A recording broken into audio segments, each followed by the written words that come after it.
Hello friends, welcome to my class. आज मैं आपके लेके आई हूँ क्लास 11th से केमिकल बॉन्डिंग चैप्टर से एक इम्पोर्टेंट टॉपिक, जिसमें हम आज पढ़ेंगे कि एटम्स कंबाइन क्यों होते हैं, क्यों बॉन्ड का फॉर्मेशन करते हैं, केमिकल बॉन्ड फॉर्मेशन का क्या रीज़न है और कितने टाइप्स के यहाँ पे बॉन्ड होते हैं केमिस्ट्री में, वो आज हम डिस्कस करेंगे। तो यहाँ पे सबसे पहले मैं आपको बताऊंगी कि कॉज ऑफ केमिकल कॉम्बिनेशन, कि कोई भी एटम है वो बॉन्ड का फॉर्मेशन करता है तो क्यों करता है, क्या जरूरत है उसको केमिकल बॉन्डिंग करने की, तो उसके क्या कारण हैं, वही हम सबसे पहले डिस्कस करेंगे। देन हम डिस्कस करेंगे टाइप्स ऑफ बॉन्ड। तो कॉज क्या है केमिकल कॉम्बिनेशन का? Factors which compel atoms to combine together are as follows. ऐसे बहुत सारे फैक्टर हैं जो एटम्स को आपस में कंबाइन करने के लिए कंपेल करते हैं। तो वो कौन से रीजन है? फर्स्ट रीजन है टेंडेंसी टू एक्वायर स्टेबिलिटी। कोई भी एटम है वो फ्री स्टेट में अगर स्टेबल है तो उसकी केमिकल रिएक्शन क्या होती है? कम होती है, या हम कहेंगे कि उसकी केमिकली कंबाइन होने की कैपेसिटी क्या होती है? लो होती है। जैसे नोबल गैसेस हैं, जिनको हम पहले इनर्ट गैसेस के नाम से जानते थे, जो 18th ग्रुप के एलिमेंट हैं, कौन कौन से हैं? हीलियम, नियॉन, ऑर्गन, क्रिप्टन, जीनन और रेडॉन। तो ये जो एटम्स हैं ये क्या होते हैं? केमिकली बहुत ज़्यादा, अब ये बिल्कुल तो इनर्ट नहीं होते हैं, लेकिन केमिकली इनकी कंबाइन करने की कैपेबिलिटी या रिएक्शन करने की कैपेबिलिटी क्या होती है? कम होती है, क्योंकि इनका स्टेबल नोबल गैस कॉन्फ़िगरेशन होता है, जिसकी वजह से इनकी केमिकल कॉम्बिनेशन की कैपेसिटी क्या होती है? कम होती है। लेकिन जो अदर एटम्स हैं पीरियोडिक टेबल में, जो 18th ग्रुप में नहीं आते हैं, उनमें उनमें केमिकल कॉम्बिनेशन की क्या होती है? एबिलिटी होती है। तो वो आपस में कंबाइन करके मॉलिक्यूल का फॉर्मेशन करते हैं। तो आप सभी को पता है कि जब एटम्स कंबाइन होते हैं तो मॉलिक्यूल का फॉर्मेशन होता है। लेकिन मॉलिक्यूल का फॉर्मेशन जब होता है तो एटम्स के बीच में एक बॉन्ड की फॉर्मेशन होती है। तो हम उसी केमिकल बॉन्ड की बात कर रहे हैं कि वो केमिकल कॉम्बिनेशन या केमिकल बॉन्ड क्यों बनता है। भाई सीधी सी बात है कि केमिस्ट्री में अगर इतनी सारी रिएक्शंस हो रही हैं केमिकल, तो एटम्स यहाँ पर रिएक्ट करके न्यू न्यू प्रोडक्ट फॉर्म करते हैं, न्यू न्यू मॉलिक्यूल का फॉर्मेशन करते हैं। तो ये अपने आप कैसे मॉलिक्यूल की फॉर्मेशन कह रहे हैं? कौन इनसे कह रहा है कि तुम रिएक्शन करो और प्रोडक्ट फॉर्म करो? तो इनकी जरूरत है केमिकल कॉम्बिनेशन, यानी कि रिएक्शन करना इनकी नीड है। अब ये नीड क्यों है? क्योंकि हर एटम को अपनी स्टेबिलिटी चाहिए। जैसे हम हैं, हमें भी अपनी लाइफ में स्टेबिलिटी चाहिए, तो हम क्या करते हैं? पढ़ लिख के एक गवर्नमेंट जॉब की तैयारी करते हैं, स्टेबल जिससे हम अपनी स्टेबिलिटी के लिए गेन करना चाहते हैं कि हमारी एक गवर्नमेंट जॉब लग जाए और हम आराम से रहें, यानी कि हम थोड़े स्टेबल फेज में आ जाएं। तो ऐसे ही, हालांकि सबके लिए ये स्टेबिलिटी नहीं होगी, ये जस्ट एन एग्जांपल है। तो ऐसे ही हर एटम पीरियोडिक टेबल का भी क्या चाहता है? स्टेबिलिटी चाहता है। लेकिन हर एटम स्टेबल नहीं है नोबल गैसेस की तरह। तो उसके क्या रीज़न है? उनमें एनर्जी का डिफरेंस होता है। तो उसका कॉज उनकी पोटेंशियल एनर्जी भी है और उनके वैलेंस सेल का ऑक्टेट भी है। तो उन एटम्स का ना तो ऑक्टेट कंप्लीट होता है और ना ही उनकी पोटेंशियल एनर्जी लो होती है। तो उनकी एनर्जी जो होती है वो काफ़ी हाई होती है, जो अनस्टेबल फेज मानी जाती है। अगर किसी भी एटम की पोटेंशियल एनर्जी हाई है तो वो उसको लो करने की कोशिश करेगा, क्योंकि लो एनर्जी यहाँ पे स्टेबिलिटी को इंडिकेट करता है। जिसकी जितनी कम पोटेंशियल एनर्जी होगी वो उतना ही ज़्यादा स्टेबल होगा, और जिसकी एनर्जी जितनी ज़्यादा होगी वो उतना ही अनस्टेबल होगा। तो फर्स्ट है tendency to acquire stability. Stability को गेन करने के लिए जो टेंडेंसी होती है एटम में, उसी की वजह से वो रिएक्ट करते हैं और केमिकल बॉन्ड की फॉर्मेशन करते हैं। अब ऐसा क्यों? The formation of a chemical bond involves a decrease in the potential energy of the system. यानी कि जो केमिकल बॉन्ड की फॉर्मेशन होती है उसमें कोई भी एटम क्या करना चाहता है? अपनी पोटेंशियल एनर्जी को डिक्रीज करना चाहता है। Since the most stable state corresponds to the state of minimum energy, क्योंकि मिनिमम एनर्जी जब उनकी होगी वही उनकी मोस्ट स्टेबल क्या होगी? स्टेट होगी। The atoms have a basic urge to combine together. तो इसी वजह से एटम में क्या होती है, एक बेसिक टेंडेंसी होती है आपस में कंबाइन होने की, और आपस में अगर कोई भी एटम कंबाइन होता है तो वो एक बॉन्ड का फॉर्मेशन करके मॉलिक्यूल का क्या करता है, फॉर्मेशन करता है। सपोज दैट कोई एटम है ए प्लस कोई एटम है बी, तो ये दोनों जब क्या होंगे, कंबाइन होंगे, तो ए बी के बीच में एक बॉन्ड की फॉर्मेशन होगी जिसको हम केमिकल बॉन्ड कहेंगे। तो ये बॉन्ड कई टाइप के हो सकते हैं, अभी मैं टाइप्स ऑफ बॉन्ड बताऊंगी। तो केमिकल बॉन्ड में से कोई एक टाइप का हो सकता है। तो यहाँ पे ए और बी जब अपनी इंडिविजुअल स्टेट में है तो इनकी एनर्जी काफ़ी हाई है, तो इनकी जो हाई एनर्जी होगी ये अनस्टेबल स्टेट को शो करेगी। लेकिन ये स्टेबिलिटी को एक्वायर करना चाहते हैं, तो ये अपनी एनर्जी को कम करने के लिए एक दूसरे से कंबाइन होना चाहेंगे और ये एक मॉलिक्यूल का फॉर्मेशन करेंगे। अब ये एक मॉलिक्यूल का क्या हो चुका है, फॉर्मेशन हो चुका है। और ये क्या थे, एटम्स थे।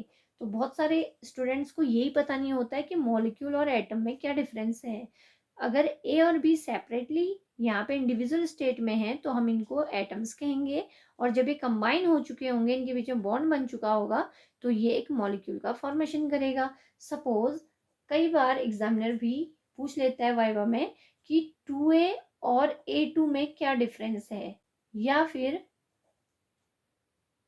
Twice O plus twice O और O2 में क्या डिफरेंस है।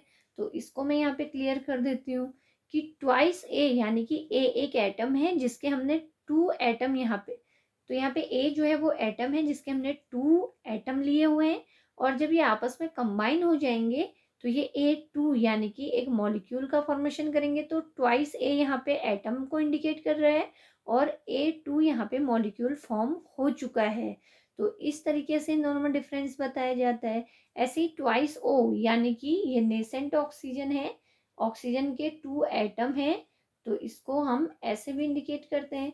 और O2 यहाँ पे क्या है, ऑक्सीजन का मॉलिक्यूल है जो 2 ऑक्सीजन एटम से मिलके बना है। तो आप हमेशा याद रखना कि मॉलिक्यूल की जो एनर्जी होती है वो एटम्स के कंपेयर में हमेशा लो होती है और ज़्यादा स्टेबल स्टेट होती है। यही रीज़न है कि हर एटम कंबाइन होना चाहता है, रिएक्ट करना चाहता है और एक केमिकल बॉन्ड फॉर्मेशन के बाद स्टेबल होना चाहता है। तो यही फर्स्ट रीज़न है केमिकल कॉम्बिनेशन का या बॉन्ड फॉर्मेशन का। सेकेंड है tendency to acquire noble gas configuration. तो सभी को पता है नोबल गैस कॉन्फ़िगरेशन क्या है, वैलेंस सेल में 8 इलेक्ट्रॉन का होना। तो हर कोई एटम यही चाहता है कि उसकी स्टेबल वैलेंस इलेक्ट्रॉनिक कॉन्फ़िगरेशन हो जिसमें उनके ऑक्टेट कंप्लीट हो, ऑक्टेट यानी कि 8 इलेक्ट्रॉन। लेकिन यहाँ पे एक्सेप्शन है हीलियम और हाइड्रोजन, जिनकी स्टेबल या फिर हम कहेंगे कि नोबल स्टेट जो होती है वो 2 इलेक्ट्रॉन की होती है। तो नॉर्मली जो हम लॉ के अकॉर्डिंग पढ़ते हैं वो हम पढ़ते हैं ऑक्टेट उनका कि वैलेंस सेल में ऑक्टेट क्या होना चाहिए, एटम्स का कंप्लीट होना चाहिए, जिससे वो क्या करते हैं, एक स्टेबल स्टेट को एक्वायर कर लेते हैं और उनकी रिएक्टिविटी लो हो जाती है और स्टेबिलिटी क्या हो जाती है, हाई हो जाती है। इसीलिए इनको नोबल गैसेस कहते हैं, क्योंकि 18th ग्रुप के एलिमेंट को पहले इनर्ट कहा जाता था, लेकिन उनमें से कुछ ऐसे ऐसे एटम्स भी हैं जैसे जीनन है या फिर रेडॉन है, इनकी बाद में थोड़ी बहुत रिएक्टिविटी देखी गई जिसकी वजह से इनको इनर्ट न कह के नोबल गैसेस कहा गया। तो कोई भी एटम जिनका ऑक्टेट कंप्लीट नहीं है वो अपना ऑक्टेट कंप्लीट करने के लिए या तो इलेक्ट्रॉन की शेयरिंग करेगा, या इलेक्ट्रॉन को डोनेट करेगा, या इलेक्ट्रॉन को गेन करेगा, कुछ भी करके केमिकल बॉन्ड की फॉर्मेशन करेगा। तो केमिकल बॉन्ड की फॉर्मेशन करेगा तो मॉलिक्यूल बनाएगा। जब उसका ऑक्टेट मॉलिक्यूलर फॉर्म में कंप्लीट हो जाएगा तो वो अपनी स्टेबिलिटी को गेन कर लेगा। इसलिए भी तो ये भी एक रीज़न है अपना ऑक्टेट कंप्लीट करने के लिए एटम रिएक्ट करके अपना ऑक्टेट क्या करते हैं, कंप्लीट करते हैं। तो इस तरीके से कोई भी रीज़न से वो एक केमिकल बॉन्ड की फॉर्मेशन करेगा और अपने नोबल गैस कॉन्फ़िगरेशन को एक्वायर करने की कोशिश करेगा। अब बात करते हैं टाइप्स ऑफ केमिकल बॉन्ड्स की। यूजुअली जो केमिस्ट्री में केमिकल बॉन्ड्स होते हैं वो 4 टाइप के हम देखते हैं। तो मेनली वो 4 टाइप के होते हैं। फर्स्ट है आयनिक और इलेक्ट्रोवैलेंट बॉन्ड, इसको हम आयनिक भी कहते हैं और इलेक्ट्रोवैलेंट भी कहते हैं। तो नेम से इंडिकेट है कि आयन से मिलके बनता है आयनिक बॉन्ड। इसमें केटायन और एनायंस इलेक्ट्रोस्टैटिक फोर्स से क्या होंगे, बाइंड होंगे। सेकेंड है कोवलेंट बॉन्ड, ये यूजुअली पाया जाता है ऑर्गेनिक केमिस्ट्री में। मेनली कोवलेंट बॉन्ड ही पाया जाता है।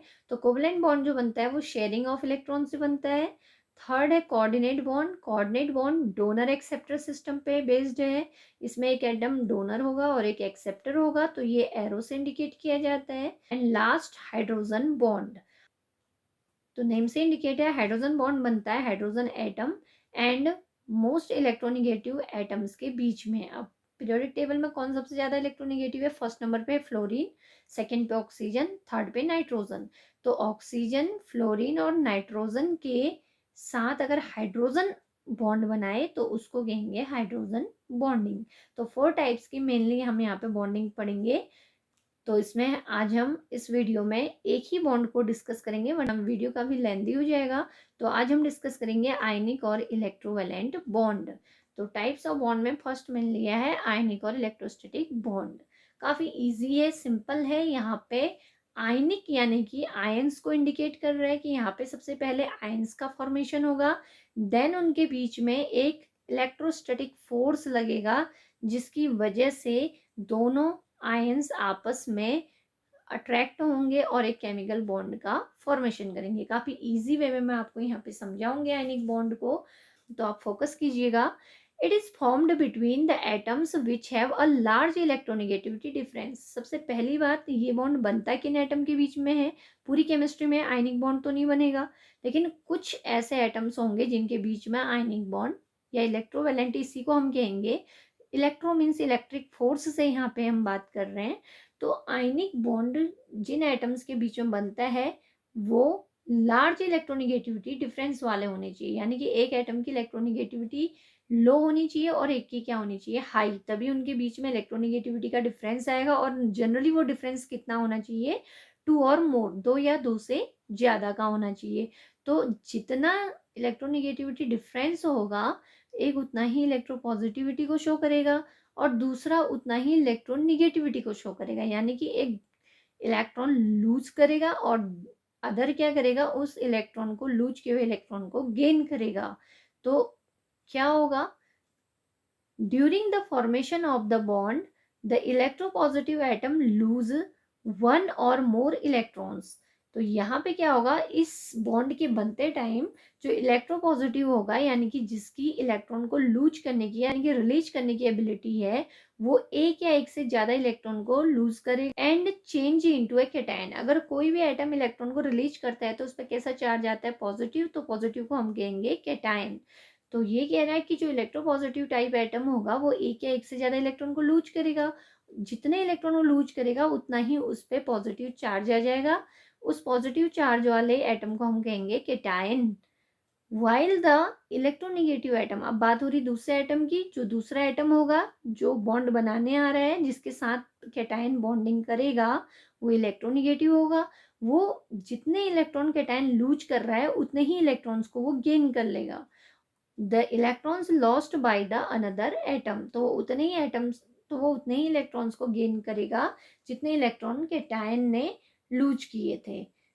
And changes into an anion, और इलेक्ट्रॉन अगर कोई गेन करता है तो उस पर नेगेटिव चार्ज आता है तो उसको हम एनायन कहेंगे।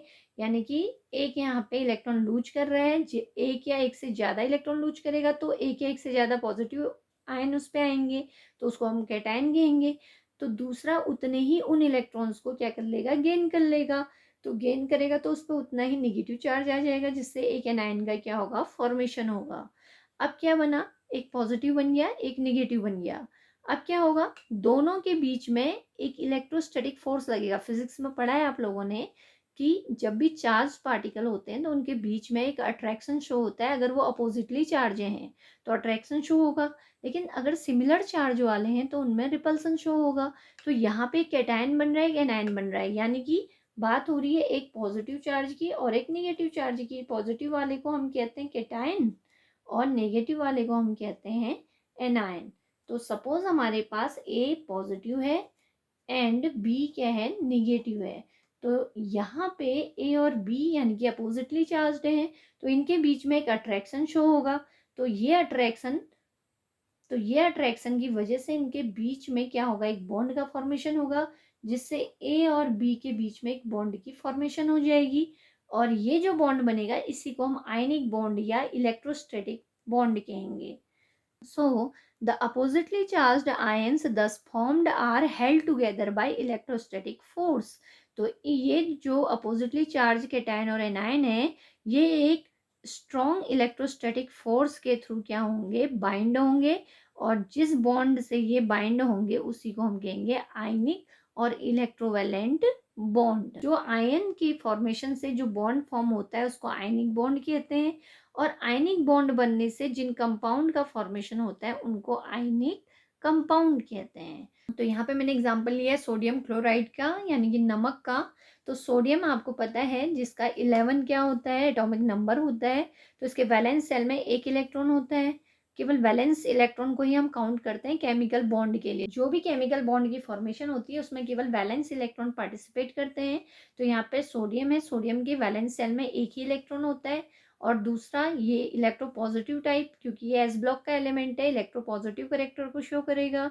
और क्लोरीन यहाँ पे 17th ग्रुप का एलिमेंट है जो इलेक्ट्रोनिगेटिव एलिमेंट को शो करते हैं। इसके आउटर मोस्ट सेल में 7 इलेक्ट्रॉन होंगे, यानी कि वैलेंस इलेक्ट्रॉन कितने होंगे, 1 2 3 4 5 6 7। अब दोनों को अपना ऑक्टेट कंप्लीट करना है, स्टेबिलिटी गेन करनी है, तो क्या होगा, अब इसके अगर हम कन्फिग्रेशन को देखें वैलेंस सेल तो 2 8 1, क्योंकि 11 इसका एटॉमिक नंबर है, तो 8 और 2 10 और 1 11 हो जाएंगे। और क्लोरीन का अगर हम आउटर मोस्ट कन्फिग्रेशन देखें तो 2 8 7, तो ये इसका आउटर मोस्ट कन्फिग्रेशन है। तो आप लोग देखिए कि सोडियम के पास आउटर मोस्ट में एक ही इलेक्ट्रॉन है, तो इसको कोई 7 इलेक्ट्रॉन तो देगा नहीं कि ले भाई तू अपना ऑक्टेट कंप्लीट कर ले।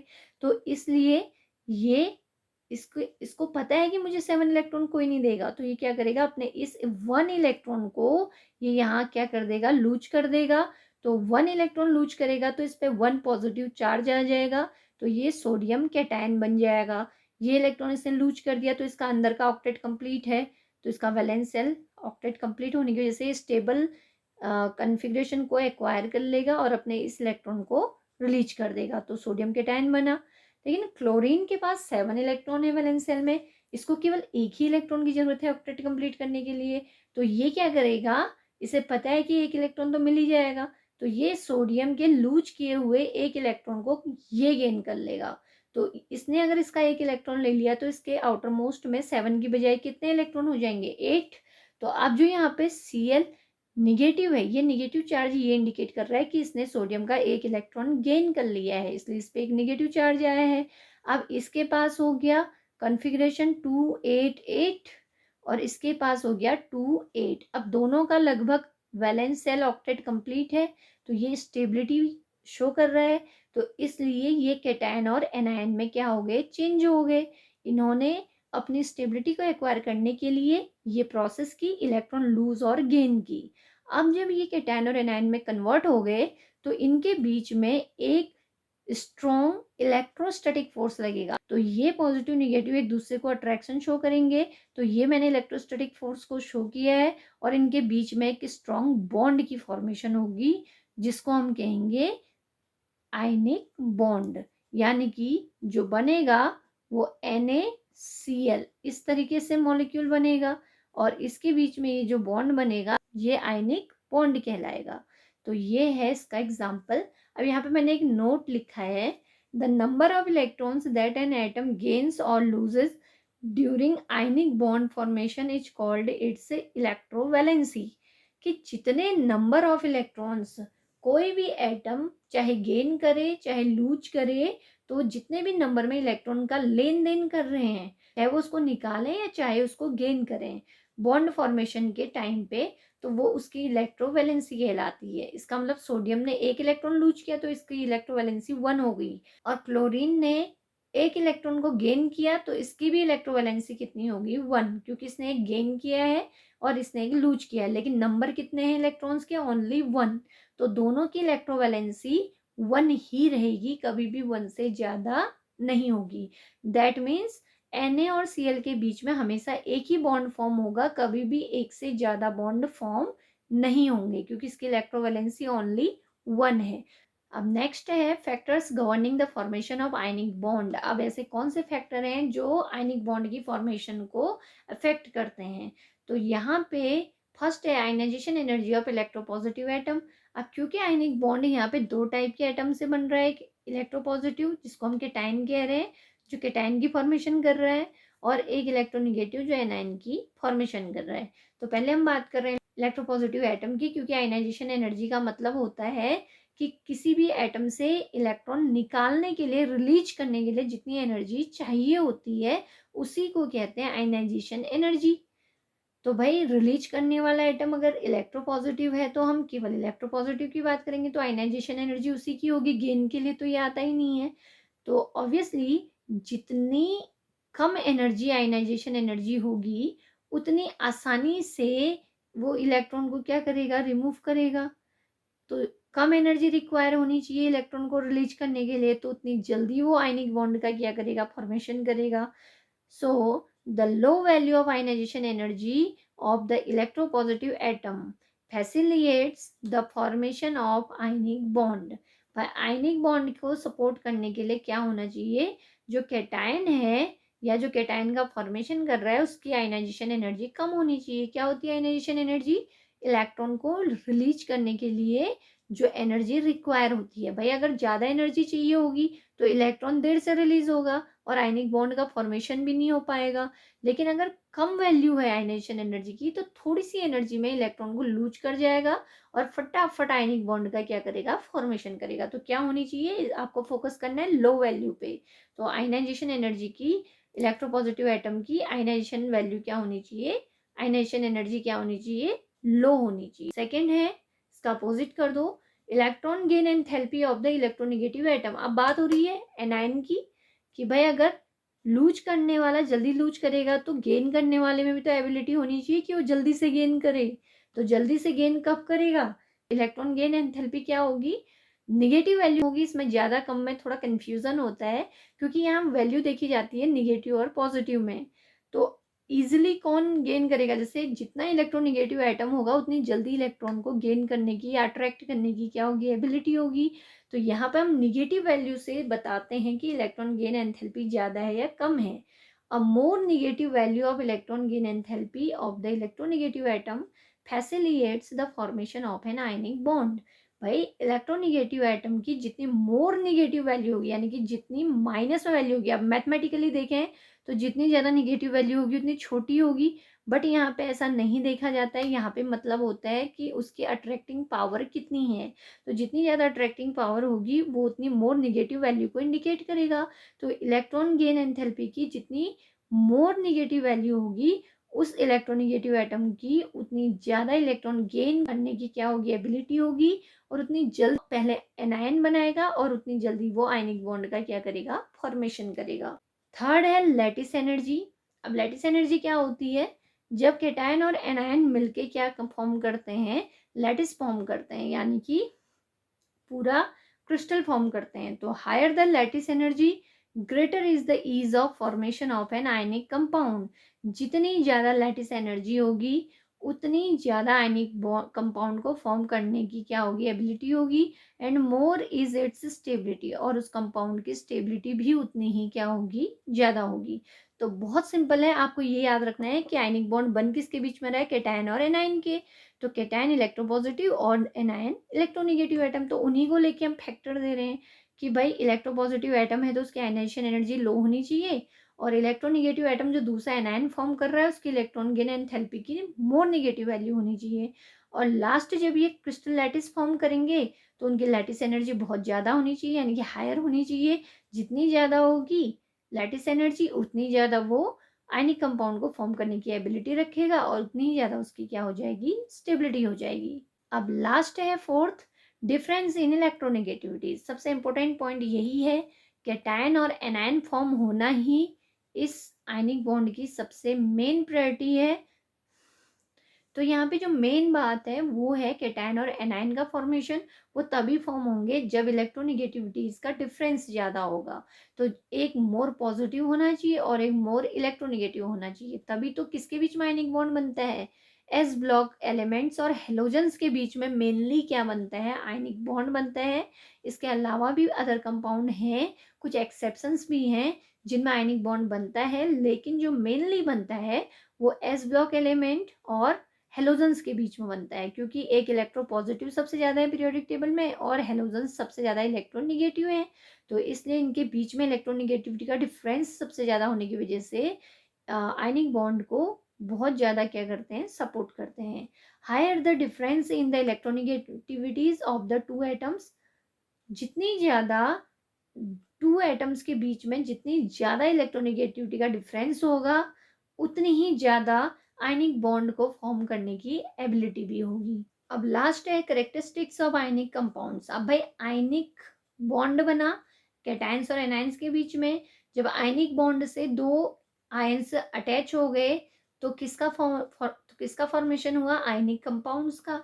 अभी जो आयनिक कंपाउंड्स बनते हैं आयनिक बॉन्ड के थ्रू, इनके क्या करेक्टरिस्टिक्स होते हैं। तो फर्स्ट है they usually exist in the form of crystalline solids at room temperature.